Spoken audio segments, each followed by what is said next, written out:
Olá, misericórdia, graça, paz e o amor do Senhor seja com todos nós, para nós continuarmos estudando o livro de Salmos. Desde o início nós temos falado que o livro de Salmos foi dividido em 5 livros, e cada livro representa o tema de cada livro do Pentateuco. Então o primeiro bloco do livro de Salmos tem relação assim às ideias do livro de Gênesis. E hoje, nessa caminhada, vamos estudar o Salmo 51. É um dos salmos mais conhecidos, é um dos salmos que retrata a relação entre Deus e o homem, e é um dos salmos onde nós podemos absorver muitas ideias. Nós não vamos entrar em mínimos detalhes, mas nós vamos descobrir, vamos pensar em algo que é dos mais importantes nas Escrituras. O Salmo, ele tem um contexto. E esse contexto é bem conhecido. Na maior parte dos salmos, nós temos dificuldades para entender por que o autor Davi, Esdras, os filhos de Coré, escreveram aqueles salmos. Algumas vezes nós temos alguma indicação no início para quem deve ser cantado. E por causa talvez do conteúdo dos salmos, nós podemos investigar ou pensar que aquele salmo é referente a algum evento da história de Davi ou do autor ou da nação de Israel. Os últimos salmos que nós estudamos foram referentes, parece que foram referentes àquela invasão que Senaqueribe tentou fazer com a nação de Judá, com Jerusalém. O Salmo 51 ele já é bem claro, ele já tem uma anotação antes do conteúdo dos salmos, explicando por que esse salmo aconteceu, em que momento ele aconteceu. E a anotação no cabeçalho desse salmo é a seguinte, é isso que está escrito em verde aqui no texto ao lado. Ao regente do coral, Salmo de Davi, sobre a ocasião em que o profeta Natã veio falar com Davi após o adultério com Batseba. Então, antes de entrarmos nesse salmo, nós já sabemos o que causou esse salmo. Qual era o contexto, qual era a história. E essa história está relatada em 2 Samuel, capítulo 11 e 12. Então nós temos alguns personagens nesses dois capítulos. Nós temos Davi, nós temos Batseba, nós temos Urias, que era o marido de Batseba, nós temos Joabe, que era o comandante da nação de Judá, do exército da nação de Judá, que foi enviado por Davi para cuidar da batalha, da guerra. E nós temos Natã, um profeta, que entra na história para confrontar Davi. Qual foi o contexto? Seria muito bom se você gastasse aí alguns minutos e fosse para o livro de 2 Samuel e lesse esses 11 e 12 capítulos. Aqui é simplesmente uma lista dos principais eventos, um resumo daquilo que aconteceu. A nação de Judá estava em guerra, a nação de Israel estava em guerra, Davi era o rei, e ele envia Joabe, o comandante general do exército, para a batalha. Mas Davi fica em casa. É interessante, essa expressão está sendo muito comum nos nossos dias no Brasil. Davi ficou em casa, Davi não vai para a guerra. Então todos os seus amigos, todos os soldados com quem ele tinha muitas vezes tempo de conversa, de descontração, estavam em guerra. Então praticamente a cidade de Jerusalém ela ficou mais vazia. E Davi então levanta-se de manhã, vai para o terraço, talvez para se espreguiçar, algumas coisas eu estou imaginando aqui, e olha do terraço e vê uma bonita donzela tomando banho. E ele manda então alguns soldados chamar essa donzela, essa mulher chamada Batseba. E ele tem relação com ela, ele sabia que ela era casada com um dos seus soldados. E ele então trata ela bem, tem um tempo ali de comerem juntos, e aí então ele tem relação com ela e ela fica grávida. Davi então, preocupado com isso, manda buscar o marido dela, Urias, no campo de batalha. E ele incentiva então Urias a ir para casa, a ter uma relação com a esposa. Consequentemente, como ela já estava grávida, então Urias, quando soubesse que a esposa estivesse grávida, pensaria, naturalmente, todos pensariam, então, que Urias seria o pai. Mas Urias, diante dessa situação em que percebia que o exército estava em agonia, em luta, em tensão, ele se achou indigno de tamanho privilégio. Ele se julgava que ele deveria estar lá com os amigos. Mas como ele foi chamado, ele se negou a ir ter momentos de tranquilidade, de cuidados com a sua esposa e de prazer com a sua esposa.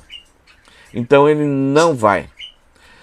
Davi então fica preocupado e serve um jantar para Urias.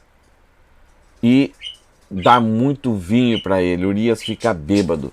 Mas mesmo assim, Urias não vai para casa. E dorme numa esteira no chão junto com os soldados do palácio. Davi então está frustrado com seus planos para tentar acobertar o seu erro. E ele drasticamente envia Urias para o campo de batalha. E manda Joabe colocar Urias no fronte, na frente da guerra. E Urias morre em batalha, batalhando, guerreando. Essa notícia chega para Davi de que Urias, esse bravo, esse honrado soldado, morreu. Qual foi a reação de Davi? Ele encorajou Joabe. Joabe devia estar triste com essa situação, então Joabe não sabia o que tinha acontecido, mas por que Urias foi chamado e voltou e vem para o fronte e é morto? Então Joabe, um bom general, perdendo um bom soldado, então manda notícia para Davi e mostrando a sua tristeza, a perda preciosa que a nação de Israel teve de um soldado honrado. E Davi, de forma fria, calculista, simplesmente disse mais ou menos nessas palavras: fazer o quê? Toda guerra tem alguma perda. Encoraje, seja encorajado e vá em frente. Então Davi foi frio e cínico quando soube da morte. O coração de Davi estava endurecido, o pecado contaminou, o pecado sujou todo ele, tirou a liberdade de adorar a Deus, houve perda de comunhão com Deus, houve o mal que foi feito à esposa de Urias, ao próprio Urias, ao próprio exército, ao próprio Joabe e também à nação de Israel, que sem saber o que está acontecendo, está sofrendo o pecado espiritual ali de Davi e o pecado real. Então, isso desagradou tanto a Deus, que Deus enviou, mesmo desagradando a Deus, Deus amando Davi incondicionalmente, manda Natã conversar com Davi. E Natã chega diante de Davi e conta uma história de um homem rico que tinha muitas ovelhas e convidou pessoas para um banquete, mas em vez de matar as suas ovelhas, pega a ovelha de um homem pobre que só tinha uma ovelha, matou essa ovelha e fez um banquete para todo mundo. E Natã então pergunta para Davi o que deve ser feito com esse homem rico. E Davi fala que ele pague 4 vezes mais. Então, nesse momento, Natã pegou o seu dedo, endureceu o seu dedo e apontou para Davi e disse: você é esse homem. O que você fez desagradou muito a Deus. E Davi, naquele momento, entrou em contrição, reconheceu o seu erro, confessou o seu pecado, e Natã diz: mas o Senhor o perdoou. Mas por causa do desprezo que você teve da palavra de Deus, o seu filho que foi gerado morrerá. Essa palavra que Natã disse, mas o Senhor o perdoou, talvez cause um pouco de indignação para você e para mim, e para muitas pessoas.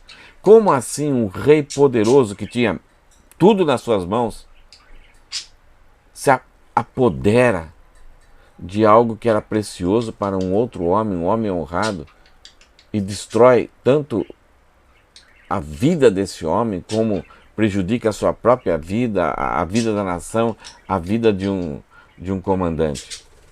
Como é tão simples assim para Urias dizer: mas o Senhor te perdoou? Será que Deus jogou tudo para debaixo do tapete? Como que Deus pode perdoar alguém, não levar em conta a transgressão, os prejuízos que essa pessoa provocou, se Ele é justo e santo? Nós vamos descobrir nesse salmo alguns elementos que nos dá a compreensão por que o Senhor pôde falar isso para Davi, através de Natan, mas o Senhor o perdoou. Vamos analisar esse salmo assim de forma muito simples, rápida, para nós chegarmos a entendermos isso, que é um dos problemas que nós temos, que nós muitas vezes achamos que nós ou outra, nós não, mas geralmente as outras pessoas são indignas de ser perdoadas. E algumas vezes, se nós temos um passado que nos atormenta, que traz uma culpa muito grande, cada vez essa culpa aumenta mais ainda, nós muitas vezes não nos apropriamos do perdão de Deus, não aceitamos que Deus é capaz de nos perdoar por causa da santidade de Deus. Como que Deus pode perdoar aquilo que eu fiz? Vamos olhar para esses salmos. E aqui tem um caminho muito bonito, que no final termina com essa frase: mas o Senhor o perdoou. No versículo 1 e o versículo 2, nós vemos em primeiro lugar nesse salmo, que quando Davi foi confrontado, ele não se rebelou contra Natan. Quem é você para falar isso para mim? Eu sou o rei. Ele não usou da sua posição, da sua autoridade, ele não se rebelou, não endureceu mais ainda o seu coração, ou não buscou um fim terrível, no caso, igual ao de Judas quando traiu Jesus. Mas ali ele entrou em contrição. E ele busca e tem certeza do perdão e da restauração. Porque ele tinha relacionamentos com Deus, mas o pecado tinha cegado e levou ele a cometer isso que ele cometeu. Mas ele busca e tem certeza do perdão e da restauração de Deus, porque ele conhece quem Deus é. Então ele clama, ele começa esse salmo já clamando por Deus, dizendo: tem misericórdia de mim, ó Deus, por causa do teu amor, por causa da tua grande compaixão. Deus não vai contratar um advogado corrupto para ajeitar as coisas. Tudo que Davi tentou ajeitar, cada vez deu mais problemas. Mas agora ele percebe que o único meio, a única fonte, o único lugar que ele pode ter restauração, desfrutar do perdão e da restauração, é a pessoa de Deus, é o caráter de Deus. É por causa daquilo que Deus é, que Davi busca e tem certeza do perdão e da restauração. Ele não buscou em nenhum outro lugar. Ele não buscou em um grupo de aconselhamento, não. Ele buscou na pessoa, no caráter de Deus. E por isso, ele clama a Deus: apaga as manchas da minha rebeldia. Nós aprendemos então aqui com essa palavra de Davi que o pecado mancha a nossa vida. Mancha de tal forma que isso impede esse relacionamento tão sincero que nós podemos ter com Deus. E ele pede para Deus: lava-me de toda a minha culpa. Davi não justificou que foi a mulher que estava exposta, que foi o marido que abandonou, ou talvez, possivelmente, o marido não dava muita atenção para ela. Parece que não é assim. Era um homem honrado. Mas a mulher estava debaixo da autoridade de um rei. Então, quase que houve um abuso de autoridade em todas as áreas do pecado de Davi. Então ele fala: lava-me de toda a minha culpa. Ele não racionalizou, ele não buscou dar desculpas para Deus. E ele fala: purifica-me do meu pecado. Geralmente a purificação vem através do fogo. E ele pede isso para Deus. Ele reconhece o mal que o pecado dele tinha feito para ele mesmo. E somente Deus poderia resolver esse problema. Então o primeiro passo é isso. Não é fazer várias tentativas e também pedir a Deus. Não, Davi foi somente para Deus. A maneira dele, o caminho dele só trouxe mais problemas. Mas aqui ele vai para Deus. Então, no final, Deus vai falar: mas o Senhor o perdoou. Porque é para lá que Davi foi. Em segundo lugar, Davi reconhece a própria natureza dele. Ele não fala: mas meu pai me maltratou, eu fui criado com irmãos que brincavam comigo, fazia gemer de mim, fazia bullying comigo, eu fui tratado no mato. Não, ele reconhece que a natureza dele é pecaminosa, apesar de ser um rei que conhece muito a palavra de Deus e que já escreveu muitos salmos. por isso Davi começa o versículo 3 dizendo: pois reconheço minha rebeldia. Alguém é rebelde quando está debaixo de ordens, de orientações, de conhecimento, mas conscientemente faz o contrário. Rebeldia é algo consciente, é algo decisivo. E Davi então fala: eu reconheço minha rebeldia. O meu pecado me persegue a todo tempo. O próprio pecado era o próprio castigo de Davi, o tormento que ele tinha na sua alma. Pequei contra ti, somente contra ti. O pecado é sempre contra Deus. Essa é a mesma palavra do filho pródigo. Pequei contra os céus e a terra.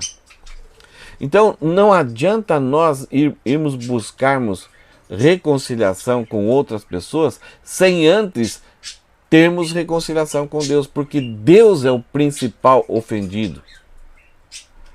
É contra Deus que nós pecamos. Aí nós temos que tratar da ofensa com as pessoas que foram ofendidas.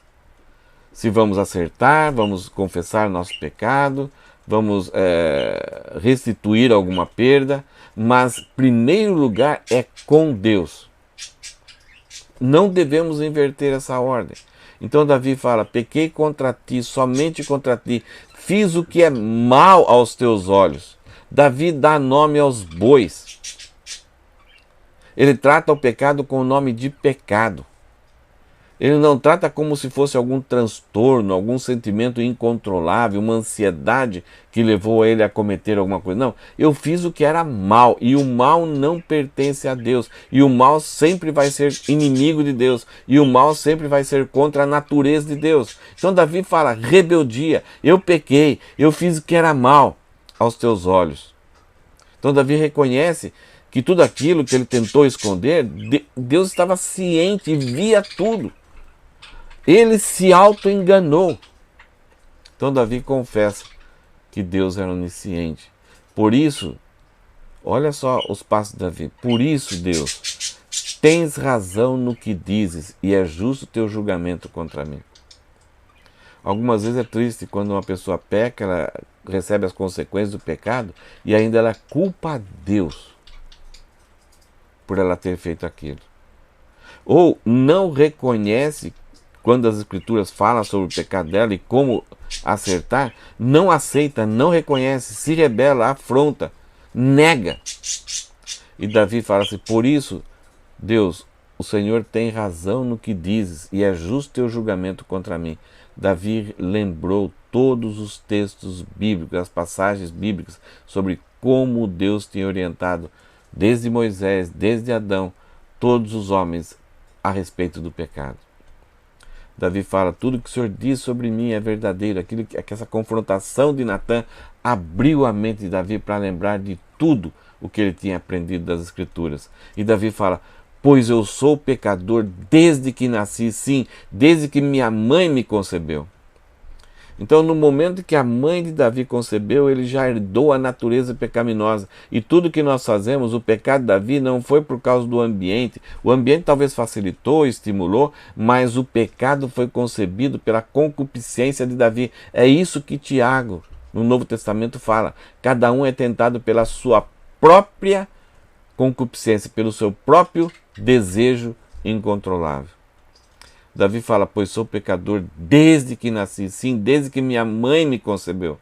Tu, porém, desejas a verdade. Então Deus não aceitou aquilo que estava no coração de Davi e trouxe a verdade para Davi. Por isso que os olhos de Davi se abriram. Então Davi fala: tu, porém, desejas a verdade no íntimo, e no coração me mostra a sabedoria. Então Deus abriu os olhos de Davi para que ele entendesse o que estava acontecendo. É por isso que ele fala essas palavras. Ele não racionaliza, ele não culpa, ele não se sente ofendido contra Deus ter falado isso. E Davi fala também que Deus deseja a verdade no íntimo e no coração me mostra sabedoria. Então Deus estava mostrando para Davi o que ele deveria fazer por ter encontrado tanta mancha, tanta podridão, tanta culpa no seu coração. É o caminho da sabedoria. O sábio, ele consegue entender a realidade, não a ficção, não a ilusão do seu coração. E ele toma providências corajosas, ele segue em frente, ele vai em frente, ele não desiste enquanto não tiver resolvido. E é assim que Davi continua. Ele encontra a sabedoria no seu coração, Deus deu sabedoria para ele, ele lembrou de todas as instruções de Deus, os ensinamentos de sabedoria para Deus, e ele segue em frente. E aí no versículo 7 ele fala, ele suplica por mudanças permanentes na sua vida. Ele não suplica por um anestésico, simplesmente para que a culpa fosse amenizada. Então ele fala, purifica-me de minha impureza e ficarei limpo. Lava-me e ficarei mais branco que a neve. Devolve-me a alegria e a felicidade. Como que alguém que fez tanta coisa ruim agora pode pedir esses privilégios para Deus? Ele tem direito? Por que Davi pede isso e espera que isso aconteça? Davi vai mostrar para nós que na sua mente ele sabe o que Deus deseja isso para ele. Mas Deus não pode fazer isso automaticamente por causa que ele é justo e santo. Mas Davi sabia que na santidade de Deus e na justiça de Deus, um dia ele ia providenciar um redentor que expiaria, que cobriria os nossos pecados. Alguém que ia absorver as nossas injúrias, os nossos pecados, a nossa culpa. Então Davi não está barganhando com Deus, ele simplesmente está fazendo o pedido. E ao fazer o pedido, ele crê que Deus é capaz de expiar os pecados dele através da morte de um inocente. Isso já apontando para aquilo que será o ministério de Jesus. Davi está mostrando aqui que ele crê que um dia toda a sua culpa será jogada sobre a vida de um inocente e a justiça desse inocente será colocada sobre ele. Então ele clama por isso, ele deseja isso, ele sabe que esse é o problema. Em vez de Davi afundar no pecado cada vez mais, abandonar, chutar o balde ou tomar uma providência contra si próprio, não, ele busca o desejo de Deus. Era isso que Deus queria. E é por isso que Deus vai providenciar Jesus para poder dar isso para Davi. E Deus vai dar antecipadamente. E Davi fala, purifica-me, lava-me, devolve a alegria e a felicidade. Esses pedidos de Davi mostram que Davi sentia o problema do pecado dele. Ele sentiu que o pecado trouxe impureza na vida dele. Ele sentia que o pecado dele trouxe sujeira para a vida dele. E ele sentia que o pecado dele tirou dele a alegria e a felicidade. Talvez ele andava até com um sorrisinho amarelo, mas lá dentro, na hora de dormir, não tinha aquela paz. A culpa comia todas as energias de Davi. Por isso que Davi fala, tu me quebraste. Deus fez com que Davi tivesse as consequências do pecado.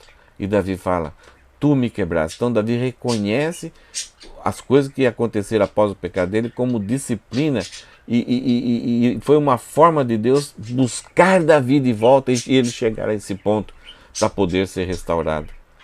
Davi reconhece então e aceita a disciplina de Deus, por mais difícil que tenha sido. E ele fala, tu me quebraste, agora permite que eu exulte outra vez. Não continues a olhar para os meus pecados. Uma das experiências terríveis quando a gente peca e não confessa, não trata, não é limpo por Deus, é que a gente sente que o pecado está lá e aonde a gente vai, qualquer coisa que fazemos, Deus está olhando para ele, com reprovação, com olhar de condenação. E Davi fala assim, não continues a olhar para os meus pecados, isso só é possível se Deus purificar, lavar e devolver a alegria. Então não continues a olhar para os meus pecados, remove as manchas de minha culpa, cria em mim, ó Deus, um coração puro, renova dentro de mim um espírito inabalável, um espírito firme. Não era simplesmente, Davi não está simplesmente querendo retirar esses pensamentos intrusos que tiravam a paz, a alegria dele. Mas ele quer voltar a ser um homem maduro, um homem sério, um homem honrado, um homem digno, um homem de caráter diante de Deus, que tem atitudes que não sejam mais vulneráveis, mas atitudes que agradam. Então essas mudanças permanentes, não é simplesmente eu escapar desse pecado, mas agora está disposto para uma nova etapa. Uma nova etapa do pecado. Não, Davi quer caminhar agora de uma forma inabalável. Ele pede a Deus para que Deus crie isso, porque dele mesmo ele sabe, a sua natureza não consegue produzir isso. Então ele suplica a Deus, cria em mim, renova em mim um coração inabalável. Somente o Senhor pode fazer isso. Uma lição muito útil para Davi. Davi, então, ele podia, como rei, como batalhas vencidas, como tornou Jerusalém a capital do reino de Israel, uniu as tribos. Ele podia falar, mas Deus, eu fiz tantas coisas por Deus, por que o Senhor está tão severo comigo? Dá um jeitinho aí.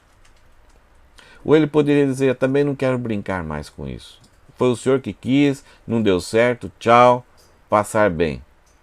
Não, Davi sabia que ele tinha sido chamado por Deus para ser um servo útil nas mãos de Deus.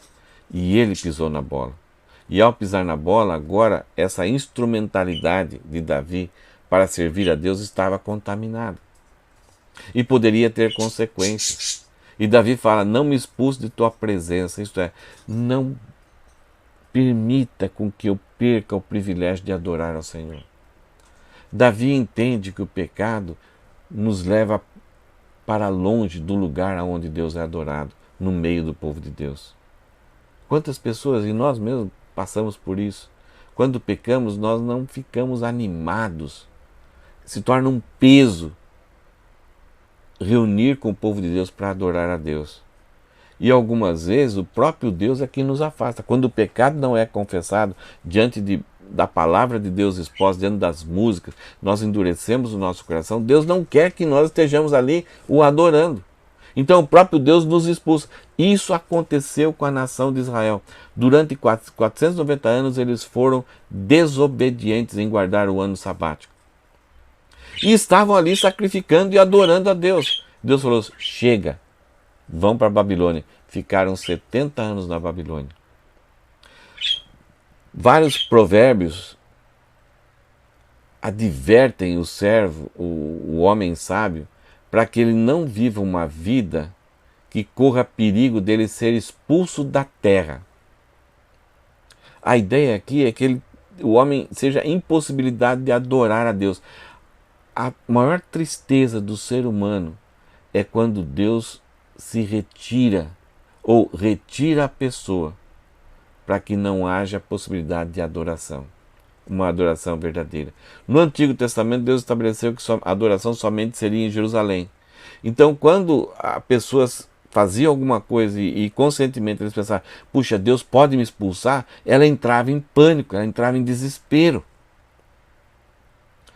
No Novo Testamento dos Evangelhos, algumas vezes Jesus chega numa cidade, ele cura, abençoa, ensina, mas chega um momento que a cidade expulsa Jesus.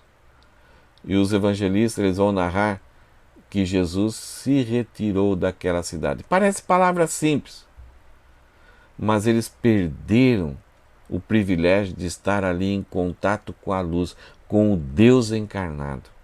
Davi, então, percebeu a gravidade das consequências do seu pecado. E ele suplica a Deus, não me expulse da sua presença. E ele fala um texto aqui que é um pouco complicado. E ele fala, não retires de mim teu Santo Espírito.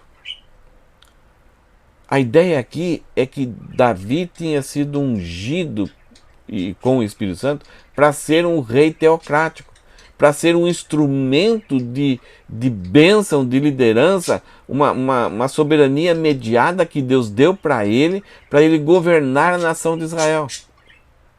E o pecado poderia fazer com que Davi perdesse isso. Tanto a possibilidade de estar na presença de Deus adorando, como também deixar de ser um instrumento de bênção nas mãos de Deus. E o pecado faz isso. Talvez você já conheça muitas pessoas que perderam esse privilégio. Estão longe, não se reúnem mais com o povo de Deus, e também tinham um ministério, dons, talentos, mas Deus os afastou, porque o pecado ainda domina a vida deles, não foi um pecado confessado e reconhecido. Então Davi, desesperadamente, ele fala: restaura em mim a alegria da tua salvação e torna-me disposto a te obedecer. Faz com que eu entenda que a coisa principal da minha vida, o propósito da minha vida é servir ao Senhor e servir com alegria. E faz com que eu esteja sempre disposto a te obedecer, porque esse é um dos prejuízos do pecado. O pecado tira a nossa alegria e tira a nossa disposição em servir a Deus. Depois que Davi pecou, ser rei se tornou um peso, um desagrado. E Davi quer isso de volta, e sabe que somente Deus pode torná-lo um servo útil novamente. E ele fala: quando o Senhor fizer isso, então só assim eu ensinarei teus caminhos aos rebeldes, e eles voltarão a ti. Então eu poderei até servir de exemplo para pessoas que estão afastadas, que estão rebeldes, e que eles possam voltar a ti e ser servos úteis também. Davi continua: perdoa-me por ter derramado sangue, ó Deus da minha salvação, então com alegria anunciarei tua justiça. Sim, Urias foi morto no fronte de batalha por um soldado inimigo. Não foi Davi que matou Urias. Mas Davi sabe corretamente que a maior culpa pela morte de Urias não foi daquele soldado inimigo, foi a sua pessoa. Então ele fala, Davi, percebe aqui que Davi traz para si as responsabilidades e ele quer ser um servo útil. Ele deveria estar encorajando Joabe corretamente, mas ele levou esse homem. Primeiro tentou levar Urias para ser enganado e depois levou Urias a encontrar a sua própria morte. Então Davi fala, perdoa-me por ter derramado sangue, ó Deus da minha salvação. Então com alegria anunciarei tua justiça. Davi conhecia Deus. E por isso ele sabia que Deus, por ser reto, justo, santo, onisciente, onipresente, onipotente, amoroso, poderia restaurar Davi. Ninguém mais. Nenhum homem, nenhuma outra religião inventada pelo homem. Somente Deus poderia renovar a vida de Davi, retirando dele os estragos do pecado. Então Davi pede que ele tenha a possibilidade de adorar genuinamente e novamente a Deus. Essa é uma das coisas mais tristes que acontece quando alguém cai em pecado ou não consegue vencer algumas batalhas que o pecado já aprisionou a pessoa. Ela acha então que não há mais possibilidade. Ela não quer ser falsa, não quer ser hipócrita. Então ela abandona o povo de Deus. Ela abandona o processo de adoração genuína. Mas Davi, ele sabia que isso não deveria acontecer com ele. E Deus tem poder, e Deus poderia restaurar a vida de oração genuína dele. Então ele fala, abre meus lábios. É interessante, Davi então dá a ideia de que os lábios deles, por causa do pecado, estavam fechados. Então Davi fala, abre os meus lábios, Senhor, para que a minha boca te louve. Tu não desejas sacrifício, do contrário, eu os ofereceria. Também não queres holocausto. O sacrifício que deseja é um espírito quebrantado. Não rejeitarás um coração humilde e arrependido. Então Davi percebia que aquele momento que Natã confrontou ele caiu em si, ele se quebrantou e ele escreve esse salmo esperando essa salvação de Deus. Não há outra salvação a não ser na pessoa de Deus. E Davi, olha, ele reconhece que ele sabia muito bem como produzir os cultos em Jerusalém, como promover grandes festas, como ofertar grandes riquezas, como ajudar aos pobres. Ele sabia muito bem como fazer isso. Ele sabia como ofertar sacrifícios, matar animais. Mas Davi não quer barganhar com Deus, pois ele sabia que tudo isso era sombra ou resultado de uma vida íntima com Deus. E o caso de Davi não era esse. Então ele confessa, ele entende que o sacrifício é uma sombra de um coração quebrantado. Aponta para a forma com que Deus resolve a nossa culpa, o peso, as consequências do nosso pecado.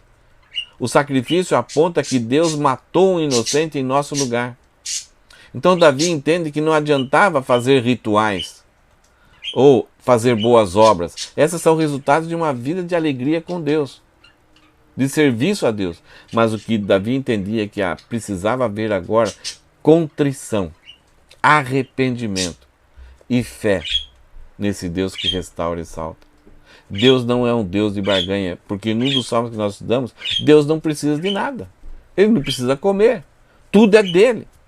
Então como eu vou pegar algo dele para dar para ele?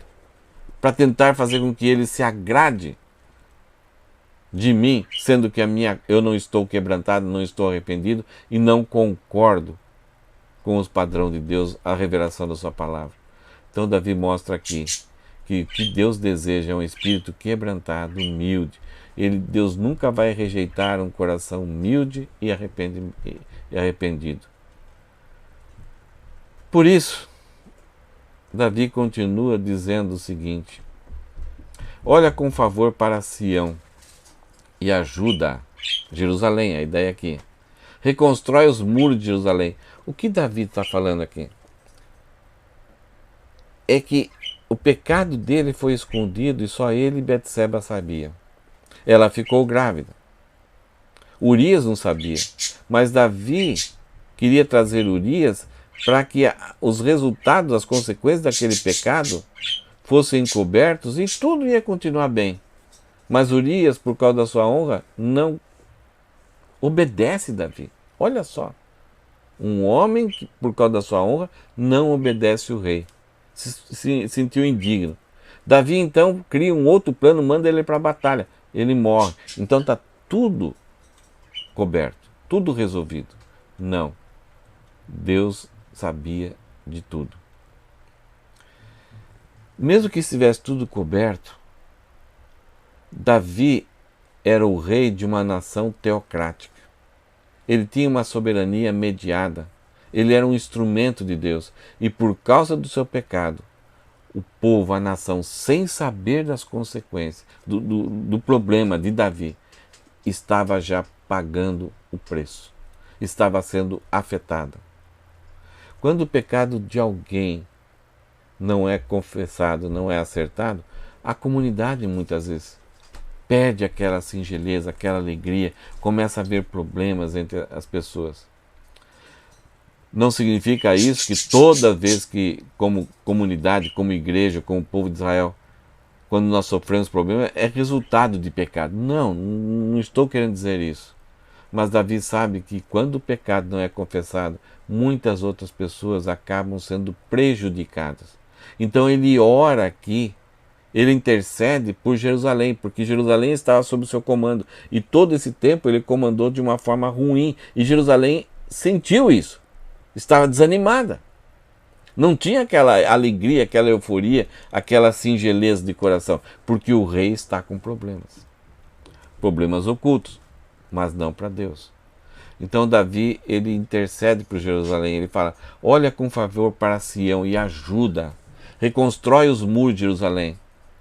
Não sei se Davi está falando aqui que, por causa do seu pecado, as proteções espirituais de Jerusalém foram por água abaixo. Então, mais pessoas estão sendo inclinadas a dar vazão aos seus desejos. Então, Deus precisa restaurar, reedificar os muros e proteger novamente Jerusalém por causa dos erros de Davi. Versículo 19, então te agradarás do sacrifício de justiça, dos holocaustos, das ofertas queimadas, e sobre teu altar novilhos voltarão a ser sacrificados.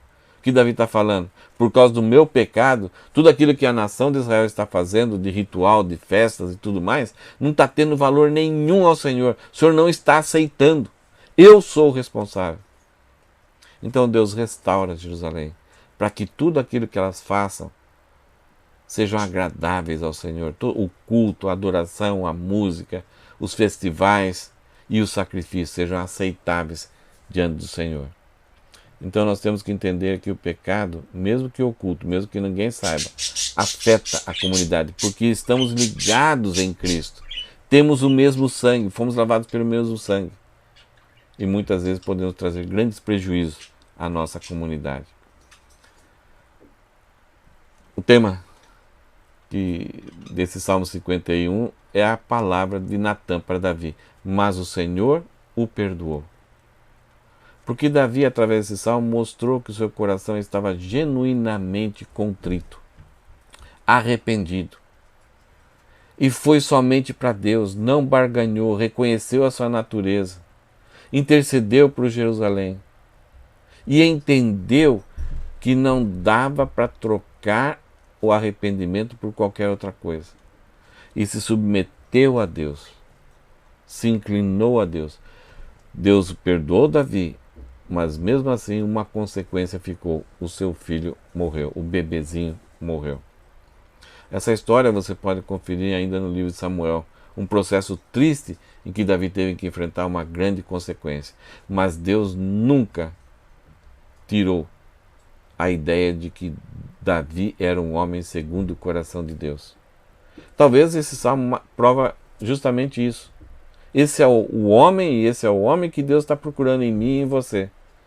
Um homem não que vai pecar, mas que quando peca, volta-se para Deus, contrito, arrependido, clamando por perdão e entendendo o processo de restauração. Que bom quando a gente ouve de Deus que Deus nos perdoou. E Ele fez isso exclusivamente por causa daquele momento em que Jesus foi pregado na cruz. E lá na cruz ele falou: está consumado. Lá está o direito de Deus e a capacidade de Deus, a suficiência de Deus de nos perdoar e ainda continuar sendo justo e santo. Deus não barganha, mas Ele enviou o seu Filho para que nós pudéssemos ter uma unidade e destruísse tanto o poder e as consequências do pecado na nossa vida. Como é bom quando a gente entende esse salmo e a gente não tenta buscar outros caminhos para uma restauração definitiva e total na nossa vida. E nós teremos essa restauração total e definitiva quando morrermos ou quando Jesus Cristo voltar, porque seremos glorificados e seremos semelhantes a Cristo em pureza. Ele é o nosso Deus, nós nunca seremos deuses, mas seremos em santidade, sem ser Deus. Que graça, que misericórdia, que poder, que sabedoria e que amor. Algumas coisas para a gente pensar. O pecado quebra a comunhão do servo com seu Deus. Não sei se Davi, durante esse tempo que ele esteve ocultando o seu pecado, se ele conseguiu escrever alguns salmos. Mas no momento que Natã confrontou ele escreveu esse salmo. E mais alguns por causa do seu arrependimento. O pecado causa sofrimento ao que peca. E a quem é alvo do pecado, afeta outras pessoas. E também a comunidade. Todos nós somos afetados.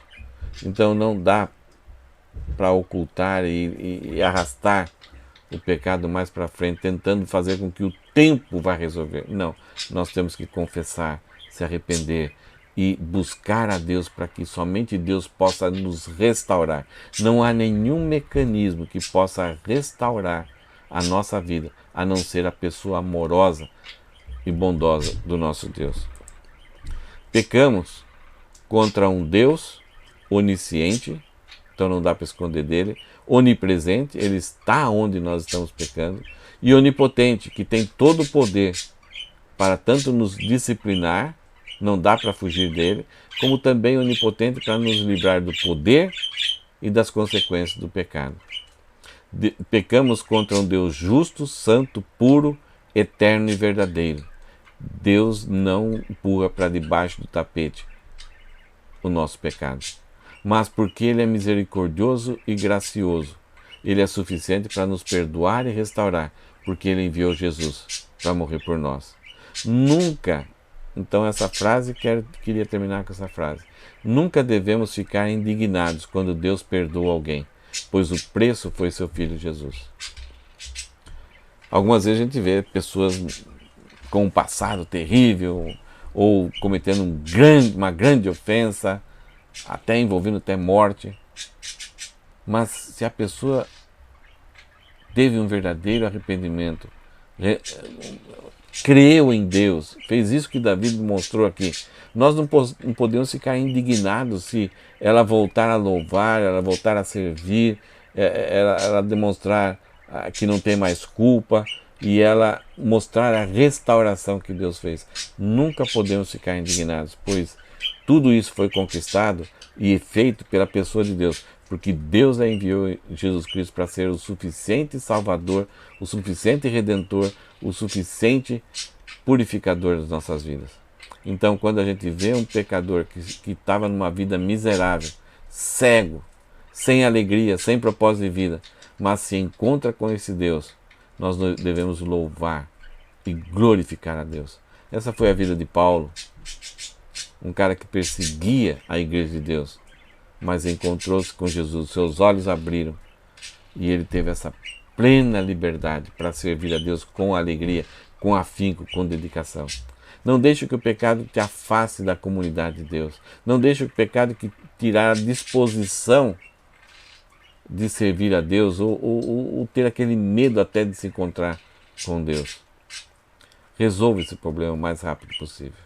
Amém? Que Deus te abençoe. Que salmo lindo, né?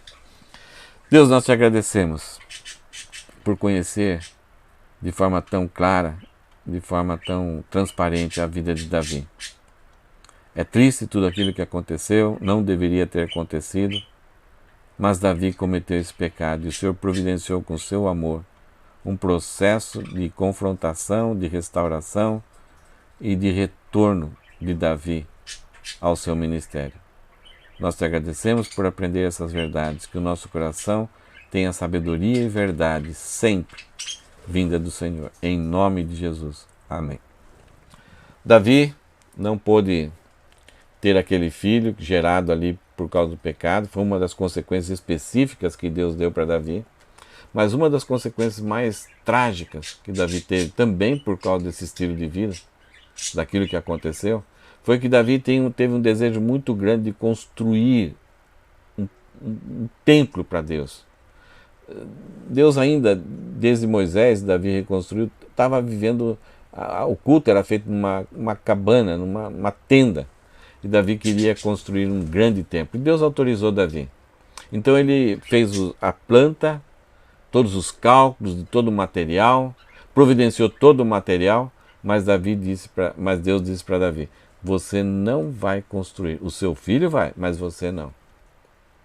Então, mesmo nós tendo essa paz, tranquilidade que fomos salvos, algumas vezes Deus não concede alguns privilégios ou remove alguns privilégios, como para nós lembrarmos que o pecado gera consequência. Mas um dia, com ele, estaremos livres de tudo isso. Salomão reconstruiu o templo preparado por Davi. Que a gente deve se lembrar sempre dessas coisas. O pecado deixa algumas vezes consequências para a gente caminhar em sabedoria e para que aquilo sirva de lembrança, de alerta. Eu não precisava ser assim, mas é pela graça de Deus, é pela bondade de Deus, não pela ruindade de Deus, não pela ranzice de Deus, mas Deus deixa muitas vezes consequências para que a gente se lembre que não precisava ser assim. Que Deus te abençoe, até um outro encontro, e vamos ouvir novamente o Salmo 51, e tente cantar. Na primeira vez que cantamos antes da mensagem, talvez você já conseguiu cantar, mas agora vai ser muito mais fácil. E com a música, muitas vezes, a gente acaba até assimilando muitas verdades que esse Salmo traz para nós. Que Deus te abençoe, uma boa semana, e na graça e na paz do Senhor Jesus Cristo. Amém?